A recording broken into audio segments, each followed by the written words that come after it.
Assalamualaikum warahmatullahi taala wabarakatuh. Terima kasih sidang hadirin yang masih lagi bersama dengan channel seadanya. Baiklah, sidang kita pada pagi ni seadanya, sahaja, saja atau seajar. Atau kena hajar. Hajar cukup-cukup atau kurang ajar.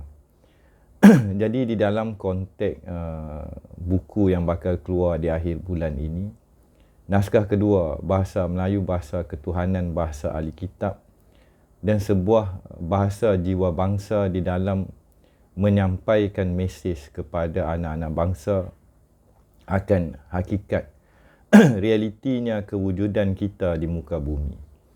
Jadi buku ini bukannya sekadar sebuah naskah yang membicarakan dan mengkastakan atau membezakan bahasa-bahasa di muka bumi. Bahasa pribumi yang lain ataupun bahasa kaum-kaum yang lain semestinya mempunyai teras dan juga suatu rumpun bahasa ketuhanan daripada bahasa Nabi Allah Adam itu sendiri. Lantas pada pagi ini kita kembali kepada bahasa ibunda kita, bahasa bonda kita. Di dalam kita membicarakan sebelum ini dalam konteksnya Gunung Ledang Ophir di wilayah Melayu yang menjadi lombong kepada Nabi Allah Sulaiman, kita melihat daripada dua konteks. Konteks harta permata, bahan atau materialistik, atau konteks ketuhanan dan tauhid itu yang mana di Gunung Ledang tadi wujudnya suatu legenda Adiputra. Maka Adiputra itu terang nyata dan jelas adalah putra tunggal. Putra yang adi, yang tunggal.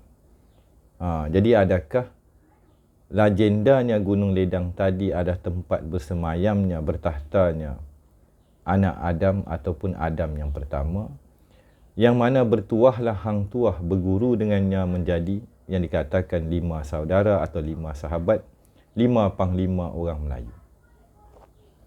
Di dalam kita melihat catatan sejarah agama Samawi, daripada Adam sehinggalah kepada baginda Rasulullah SAW, sehinggalah di antara keduanya itu yang mempunyai puluhan ribu, ratusan ribu utusan-utusan yang diutus, sama ada yang mengalami proses kefahaman ataupun utusan yang sebenar-benarnya utus daripada langit turun ke bumi,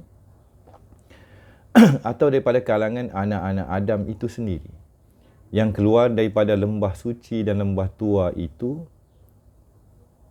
memberi peringatan dan mengajak warisannya untuk kembali kepada jalan yang lurus, kembali ke kampung halaman orang-orang Melayu.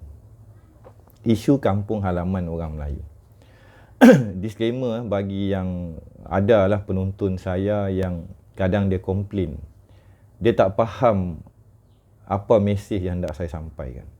Ada yang faham, ada yang tak faham, ada yang masih lagi cuba decode. Tapi macam saya katakan, ini adalah gelanggang awam. Maka di gelanggang awam ini dia ada had, ada limitation. Jadi kita kembali kepada tajuk sidang kita pada pagi ini. Perkataan sidang itu adalah the rule of law di dalam adat istiadat dan budaya orang Melayu. Kita boleh bersidang, kita boleh bermesyuarat, kita boleh bermusyawarah, kita boleh berbincang sesama bangsa kita di dalam kita mencapai satu kefahaman, perkongsian kefahaman di dalam wujudnya dan hidupnya hamba Allah ini seadanya dan sementara. Jadi kita berbalik di channel seadanya, sahaja. Di dalam kita orang Melayu hendak melafazkan niat atau gerak di dalam sebuah pentas kehidupan, maka wujud perkataan sahaja. Sahaja aku nak buat ni, sahaja aku nak buat tu, sahaja aku pergi sana. Adakah sahaja-sahaja? Adakah hidup kita di muka bumi ini saja-saja berseronok-seronok dan ikut suka hati kita, ikut akal kita, ikut hawa nafsu dan ikut hati binasa? Tetapi dalam konteks, tengok saya terlepas kata, dia ada pedang itu ada dua bilah. Satu boleh menewaskan musuh, satu juga boleh memakan diri. Kalau ikut hati binasa, apakah yang binasa? Akal binasa, hawa nafsu binasa. Kalau binasanya semua ini, maka apa yang tinggal? Tetapi kita terlepas pandang sekali lagi. Perkataan binasa. Binasa bukanlah seperti mana yang kita faham, iaitu kehancuran ataupun keruntuhan. Ikut hati binasa. Membina yang asa, membina yang esa. Maka ikutilah hati tadi dan kita membina kefahaman kepada yang esa dan tunggal. Nampak jelas ya, wahai orang-orang Melayu. Nak kata saya gila, katalah saya gila. Bahasa tidak menipu, bahasa itu, bahasa Melayu membawa kepada keesaan, keasaan, ketunggalan dan tauhid. Maka kita ulang pagi ni. Ikut hati binasa. Orang dunia kata ikut hati hancur. Binasa tu hancur, pupus, ranap, runtuh. Pagi ni Alhamdulillah diizinkan saya berbicara lagu ni. Ikutilah hati kamu, maka bina asa. Membina, membangunkan tapak ataupun kefahaman kepada yang asa tadi, yang esa, tunggal sejati. Kembali memahami gelanggang yang satu, yang esa tauhid. Maka serba-serbi di dalam hidup kita bukan saja-saja. Ada ada aja. Yang satu mengajar kita. Yang satu itu membimbing kita di dalam kefahamannya manusia itu untuk kembali kepada gelanggang yang esa tunggal sejati. Satu titik gerak-geri perilaku dan juga arahan melihat dirinya di dalam satu kitaran pusingan umpama buih-buih di jagat raya. Kalau pada pagi ni kita Google balik apa tu Milky Way ataupun gugusan-gugusan daya-daya yang ada di galaksi. Termasuk pusaran di lautan ataupun samudera ataupun di gelanggang air tadi. Andai ada lubuk, ada titik, ada tempat yang ia keluar, maka ia akan membentuk pusaran. Pusaran yang berpusing di dalam suatu medan kuasa dan daya di segenap pelosok jagat raya.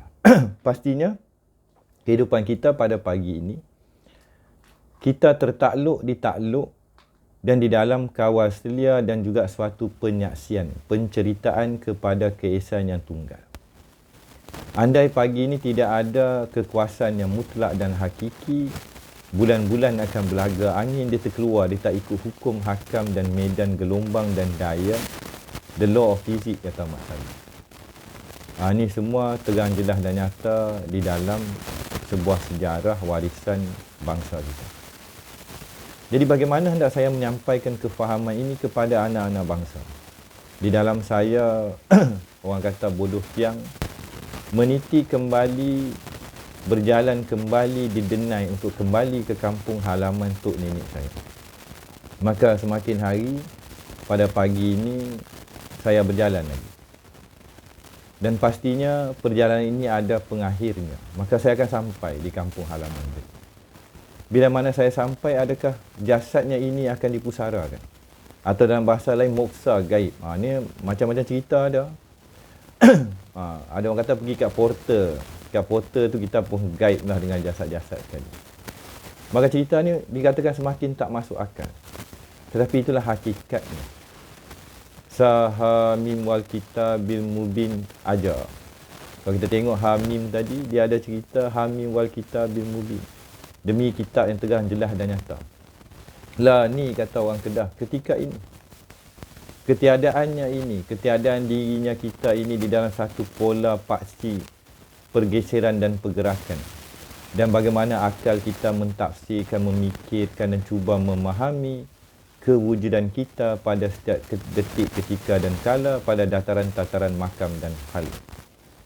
Ni bahasa dah jadi kompleks. Sebenarnya bahasa itu tidak kompleks. Bahasa itu ada suatu polariti, ada suatu teras dan titik tolak dan titik noktah di dalam bahasa bonda atau ibu orang-orang Melayu.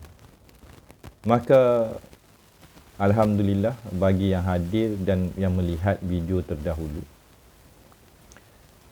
Pada 9 hari bulan 9, 2023 yang baru ini, Majlis Bonda Negeri Perak telah dilancarkan. Maka insya-Allah bonda-bonda negeri Perak Darul Ridwan jalan ke syurga. Nama Darul Ridwan tu jalan ke syurga. Di negeri yang dinamakan jalannya ke syurga, saya buka majlis pintu-pintu syurga. Itu ibu-ibu, bonda-bonda. Saya berbeza dengan yang lain-lain. Kerana di dalam saya mengkaji, memahami dan cuba memahami bangsa saya. Saya kembalikan hak itu kepada kedudukan dia yang sebenarnya.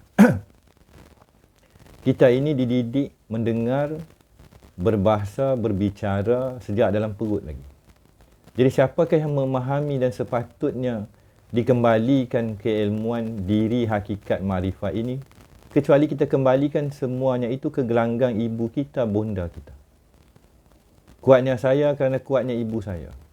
Hidupnya saya kerana susuan dan diberikan oleh ibu saya.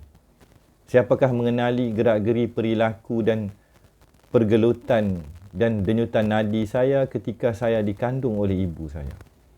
Maka bicara saya pagi ini, semuanya pahala ke amal ke perjuangan ini, seharusnya dan semestinya saya kembalikan namanya itu kepada ibu saya, bonda saya dan ayahanda saya. Saya ni tak ada apa, wajah saya ini pun adalah campuran di antara jantan dan betina, ayahanda dan bonda saya. Maka la ini sebenarnya saya tak wujud. Saya wujud di atas gandingannya, pasangannya yang dua itu. Suaranya saya ini menjadi adunan dan juga sulaman dan tekad dan akad di antara kasih sayang, cinta dan pengorbanan ayahanda dan bunda. Di dalam titian sejarah dan kehidupan dan warisannya tanah air Bonda Pertiwi. Maka apakah yang dimaksudkan dengan Bonda Pertiwi? Ibu kita, tanah air kita, api angin air tanah, dan siapakah ibunya kepada tanah Melayu tadi. Maka cerita ini menjadi semakin terang, jelas dan nyata bagi pejalan-pejalan anak-anak warisan yang bakal meniti dan berjalan sama seperti saya berjalan pada pagi ini. Di dalam jejak warisan hampir 5 tahun berjalan di tanah Melayu. Masuk hutan, keluar hutan, pi kat kubur, pi kat pantai, pi tengok benda mistik, pi ziarah tempat yang tak sepatutnya saya hadir dan hadap. Itu semua jodoh ajal maut di tangan Yang Maha Esa. Maka Yang Maha Esa berkehendak pada suatu masa saya ada di puncak Gunung Jerai. Pada satu masa saya dikehendaki berada di puncak Gunung Ledang. Yang mana itu tidak termasuk dalam perancangan saya.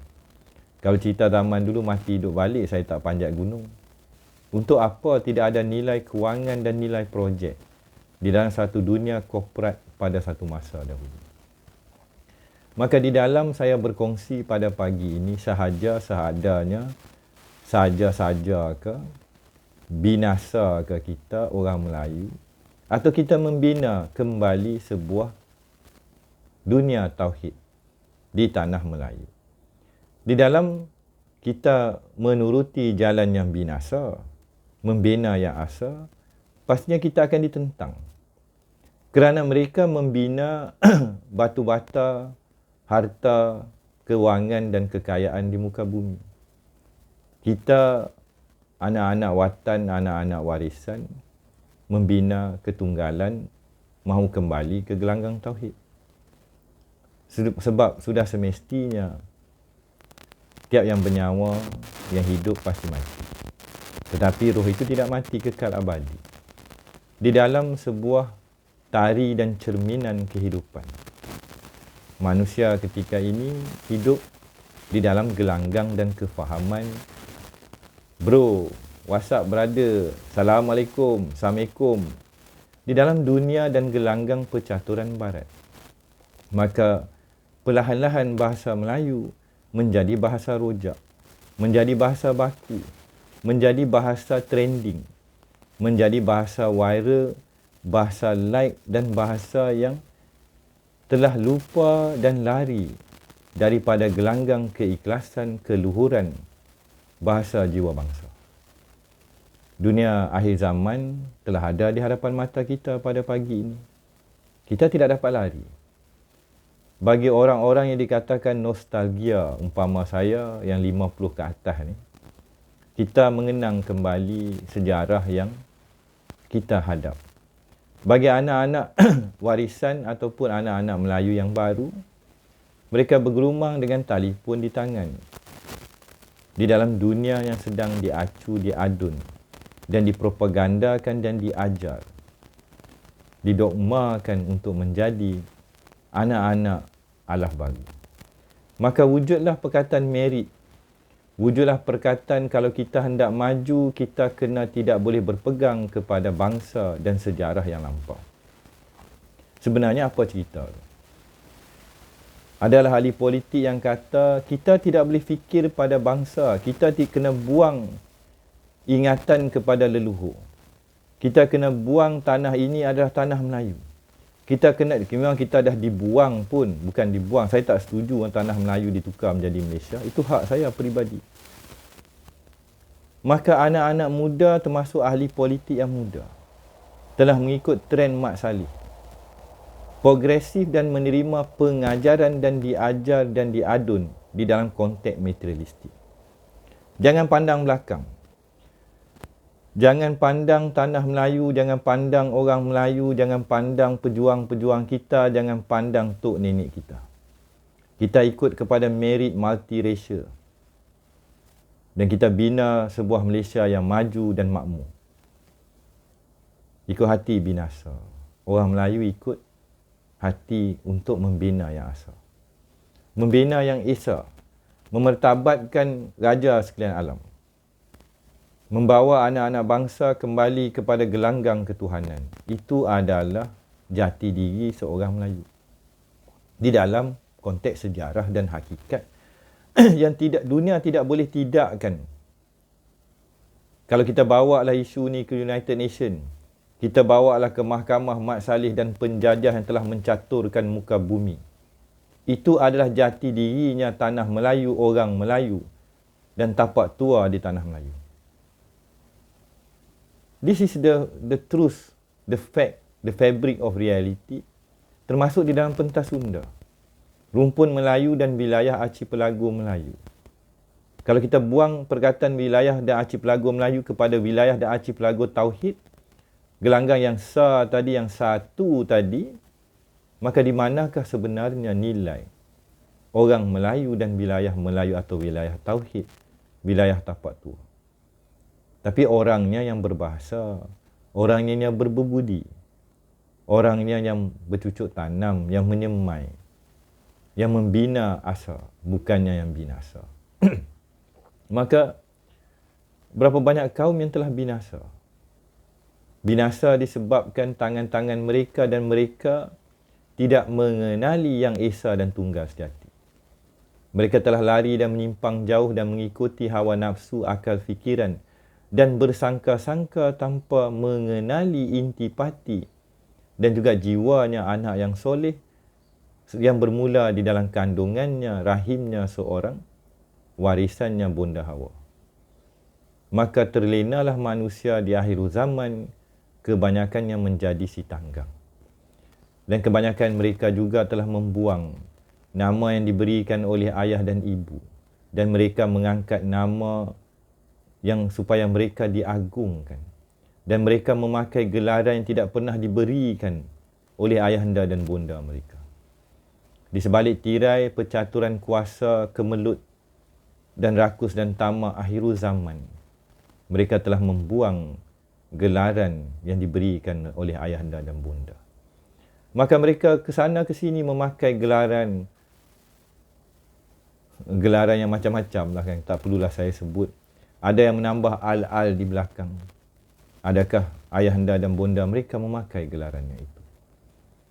Maka seadanya saya hadir kembali pada beberapa ketika di dalam melihat nasib dan permata bangsa saya pada pagi. Maka saya keluarkanlah dan insya-Allah ada lagi berbaki 5 hari ataupun 4 hari sebelum berakhirnya bulan September ini, naskahnya bahasa Melayu dan padanannya atau satu lagi naskah berkenaan dengan Gunung Ledang dan Nabi Allah Sulaiman. Walaupun yang membaca dan mengerti tidak ramai, pastinya saya akan dipersoalkan di dalam apa yang saya lakukan dan perbuat ketika saya hidup di dalam titian masa ini. Masa ini akan berlalu. Pejam celik dah memasuki 3 tahun saya ke udara. Dan bertemu sidang pendengar hampir 3 tahun. Mungkin kan 4 tahun kot kan. Masa berlalu dengan amat pantas. Lantas pada pagi ini sekali lagi, insya-Allah telah terzahir beberapa perkataan, maka kita tutup sidang pada pagi ini. Seadanya, sahaja aku hendak buat apa. Sa ada, satu. Ha ada, ha mim wal kitabil mubin. Ja ada, ajar. Siapakah yang mengajar kita? Siapakah yang menunjuk ajar kita di dalam segenap lapisan kehidupan kita pada pagi ini? Atau kita hidup saja-saja saja, suka-suka saja. Saja-saja, sa ada, ja ada. Satu je. Satu je cerita dia. Atau kita kurang hajar. Kurang hajar, kurang menerima ajaran atau berada di dalam gelanggang ha tadi. Atau kita perlu dikasih hajar. Berat. Bahasa Melayu sebenarnya kasar macam mana pun tidak lupa hukuman perintah dan gelanggang ketuhanan. Orang Melayu tidak menghukum orang. Di sebalik tirai tadi adalah hukuman dan perintah daripada Yang Maha Esa. Bagi mengakhiri sidang kita pada pagi ini, sama-samalah kita mengenang kembali bahasa jiwa bangsa itu bermula daripada dalam kandungan bonda kita. Setiap pergerakan gerak-geri kita difahami dan kita memahami intipati dan jiwanya ibu kita, bonda kita. Maka di pagi ini siapakah kita, siapakah saya pada pagi ini? Bercakapnya saya, berbicaranya saya, bertuturnya saya ini. Semuanya di dalam gelanggang kasih dan rahimnya bonda saya. Walaupun nama dan bahasa dan perbualan ibu saya tidak kedengaran di media awam, tetaplah anaknya, puteranya ini berbicara seadanya, mengembalikan anak-anak bangsa, mengajak, menjemput untuk kembali berjalan menuju ke kampung halaman warisan leluhur kita. Kita bakal bersambung. Bagi yang berminat untuk menerima naskah di akhir bulan ini, boleh WhatsApp 0112505430. Sekali lagi saya maklumkan, penulisan saya tidak seperti penulisan orang-orang lain. Penulisan saya tidak ikut format. Ianya umpama saya sambung-sambung bercakap pada diri sendiri dan kepada saudara dan rakan saya. Ianya tidak ada judul yang sama konvensional macam Mak Salih buat buku. Buku saya yang paling penting apakah intipati dan permata yang ada di dalam penulisan tersebut. Alhamdulillah, saya nak bagi satu makluman. Ada orang yang bukan Melayu yang mencintai dan cuba memahami orang-orang Melayu dan bahasa Melayu. Dah beli buku saya, itu pun digital. Orang bukan Melayu dapat rasa. Ada haruman, ada bau, ada gerak, ada cahaya ketika membaca penulisan hamba ini. Yang lain-lain tiadalah saya tahu. Tetapi bagi saya, bagi yang bukan Melayu, tetapi mencintai dan ada jiwanya, yang saya katakan tauhid tadi, pastinya di jalanan ketuhanan diperjalankan ini, ketika kita mahu kembali ke kampung halaman, dia ada hutan, dia ada kebun bunga, dia ada air terjun, dia ada mentari yang bukan mentari di muka bumi ini. Pastinya kita akan baulah bunga, daun, bau durian di dalam perjalanan kita kembali ke kampung halaman. Kita bakal bertemu kembali. Sama-samalah kita ingati, kenang kembali. Rasakan dan kembalilah pada gelanggang ibu kita. Dan janganlah kita memakai gelaran yang bukan diberikan oleh ayahanda dan bunda. Kita bakal bertemu kembali, wabillahi taufiq wa hidayah. Assalamualaikum warahmatullahi taala wabarakatuh.